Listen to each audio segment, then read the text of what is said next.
कहानी की शुरुआत में हम एक अनीका नाम की लड़की को देखते हैं जो रात के समय अपने घर के बाहर कान में ईयरफोन लगा के गाने सुन रही थी। और कुछ देर के बाद उसे ऐसा लगता है कि जैसे कोई उसे छुप छुप के देख रहा है। और तभी अनीका की माँ उसे खाना खाने के लिए बुलाने आ जाती है। और हम देखते हैं कि अनीका और उसकी माँ अपने मामा के घर ही रहती थी, क्योंकि कुछ साल पहले अनीका के पापा की मौत हो गई थी, इसलिए वो यहाँ रहती थी। पर उसकी मामी और उसकी बेटी अनीका और उसकी माँ के साथ बहुत ही ज़्यादा बुरा बर्ताव करती थी और घर का सारा काम अनीका से ही करवाती थी और उसका मजाक भी उड़ाती थी। और कुछ देर के बाद जब अनीका रसोई में काम कर रही थी, तब उसके मामा की लड़की उसे पीछे से आगे एकदम से डरा देती है। उसके बाद वो अनीका का बहुत मजाक उड़ाती है, पर अनीका को उसकी इस हरकत से काफी बुरा लगता है, पर वो बेचारी कुछ कर भी नहीं सकती थी।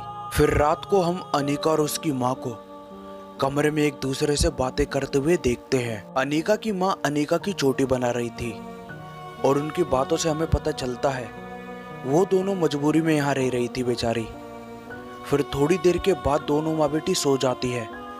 फिर रात के समय उनके कमरे में एक परछाई दिखाई देती है जो किसी औरत की होती है और उसके हाथ में एक कैंची दिखाई देती है, जिसे लेके वो अनीका की तरफ बढ़ती है और अनीका की चोटी काट के चली जाती है। जब सुबह अनीका उठती है तो वो देखती है कि उसकी चोटी कटी हुई बगल में पड़ी है, जिसे देख वो काफी डर जाती है और रोते हुए अपनी माँ को बताती है। उसकी माँ ये देख के हैरान हो जाती है और सोचती है ये सब किसने किया होगा। और अनीका का शक उसकी मामी की लड़की पर जाता है और वो दोनों जाके उससे पूछती है कि तुमने ऐसा क्यों किया, लेकिन वो मना कर देती है कि मैंने ये सब नहीं किया। उसके बाद भी उसकी मामी और उसकी लड़की उसका मजाक उड़ा रही थी, कह रही थी कि चोटी कटने के बाद तो तू और भी सुंदर लग रही है।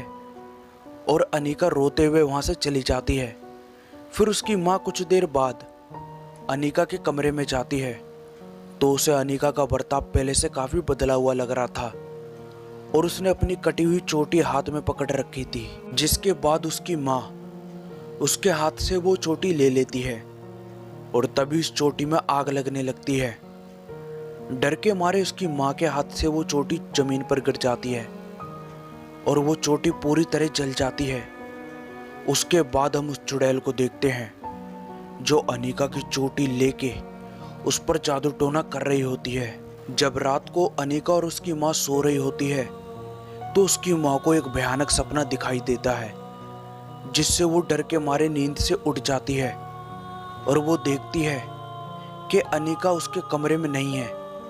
फिर वो अनीका को यहाँ वहाँ देखने लग जाती है और तभी हम उस चुड़ैल के पास अनीका को लेटे हुए देखते हैं। वो चुड़ैल उस पर जादू टोना कर रही होती है। उसके बाद अनीका की माँ उसे ढूंढते ढूंढते घर के बाहर आ जाती है और वो उसे अपने घर के सामने वाली सड़क पर खड़ी हुई देखती है और फिर उसके करीब जाती है और उसे घर में ले आती है। और हम देखते हैं कि अनीका की तबीयत पहले से बहुत ज़्यादा खराब हो चुकी थी। इसके बाद सुबह होती है।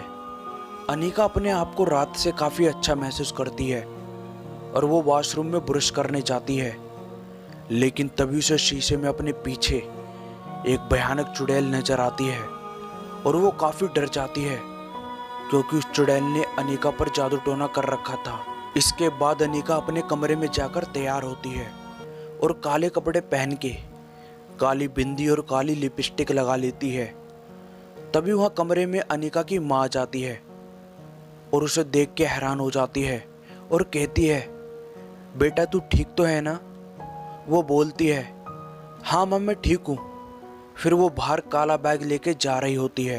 तभी अनीका की मामी उससे बोलती है, ए मेरे लिए पानी लेके आ। अनीका पानी के जग की तरफ अजीब तरीके से देखती है और वो जग उसकी मामी के पास खुद आ जाता है। ये सब देख उसकी मामी काफ़ी डर जाती है और अनीका बाहर चली जाती है।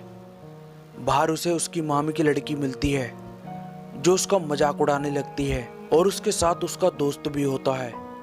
जो अनीका को देख उसकी तरफ प्रभावित होता है।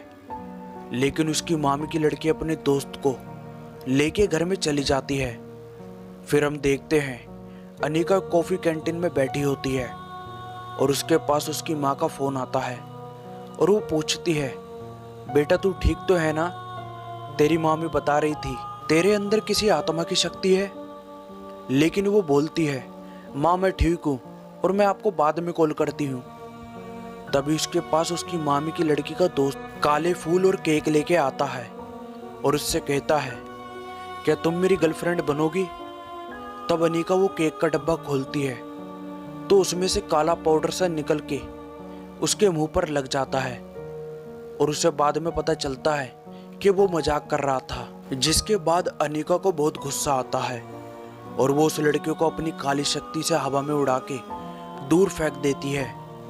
फिर अनीका वहां से चली जाती है और दूसरी तरफ उसकी मामी उसके मामा को उसके अजीब बर्ताव के बारे में बताती है और कहती है जब से उसकी चोटी कटी है तो वह ऐसी हरकत कर रही है। फिर रात को अनीका घर आ रही थी और तभी उसे अपने पीछे वही भयानक चुड़ैल दिखाई देती है, जिसे देख के वो डर के मारे भाग के घर आती है और अपनी माँ से कहती है, एक चुड़ैल मेरे पीछे पड़ी है माँ, कब से हर जगह मुझे वो दिखाई दे रही है। लेकिन उसकी मामी ये सुनकर उस पर काफ़ी गुस्सा करती है और उसके बाद उसकी मामी की लड़की बोलती है, मम्मी पापा मुझे तो सही में लगता है ये कोई जादू टोना करती है। जिसके बाद अनीका का मामा अपनी बहन से कहता है कि तुम मेरे घर से चली जाओ, मैं तुम्हें और दिन नहीं रख सकता हूँ। फिर अनीका की माँ अपने भाई के आगे हाथ जोड़ने लगती है और रोते हुए कहती है, भैया हम कहाँ जाएंगे, आपके सिवा हमारा कोई है भी नहीं। लेकिन तभी हम देखते हैं कि अनीका के अंदर ऐसा लग रहा था कि जैसे किसी बुरी शक्ति की आत्मा आ गई हो और वो गुस्से में आकर अपनी मामी से जबान लड़ाने लगती है और अपने मामा और अपने मामा की लड़की और अपनी मामी को जान से मारने लगती है और कहती है कि तुमने मुझ पर और मेरी माँ पर बहुत जुल्म किए हैं, अब मैं तुम्हें जिंदा नहीं छोड़ूंगी, जान से मार दूंगी। लेकिन तभी उसका मामा जल्दी से किसी बाबा को फ़ोन करके घर पर बुला लेता है। इससे पहले वो तीनों को मार पाती तभी वहाँ पर वो बाबा आ जाता है और वो अनीका को अपने मंत्र से काबू में कर लेता है।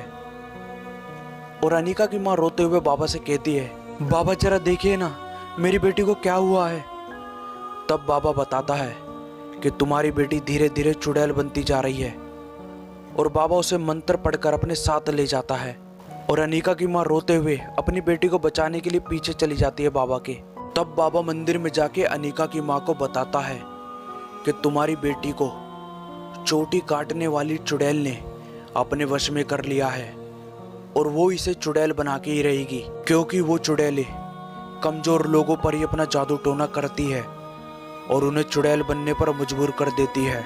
इसलिए मैं पूजा शुरू करता हूँ और तुम अपनी बेटी को समझाओ कि ये सब हरकतें ना करे, वरना वो चुड़ैल अपने साथ इसे भी ले जाएगी। तभी बाबा पूजा शुरू कर देते हैं और अनीका की माँ अनीका को बहुत समझाती है कि बेटा ये सब हरकतें मत कर। लेकिन वो अपनी माँ की एक भी बात नहीं मानती है, क्योंकि अनीका उस चोटी काटने वाली चुड़ैल के वश में थी और वो अपने हाथों की जंजीरों को तोड़कर मंदिर से बाहर जाने की तरफ बढ़ती है, क्योंकि बाहर वही चुड़ैल खड़ी थी। लेकिन कुछ कदम चलते ही उसे अपनी माँ की बातें याद आने लगती है और उसे समझ नहीं आता कि वो क्या करने जा रही थी। लेकिन तभी वो अपनी माँ की तरफ बढ़ती है और अपनी माँ के गले लगती है और दोनों माँ बेटी रोने लगती है।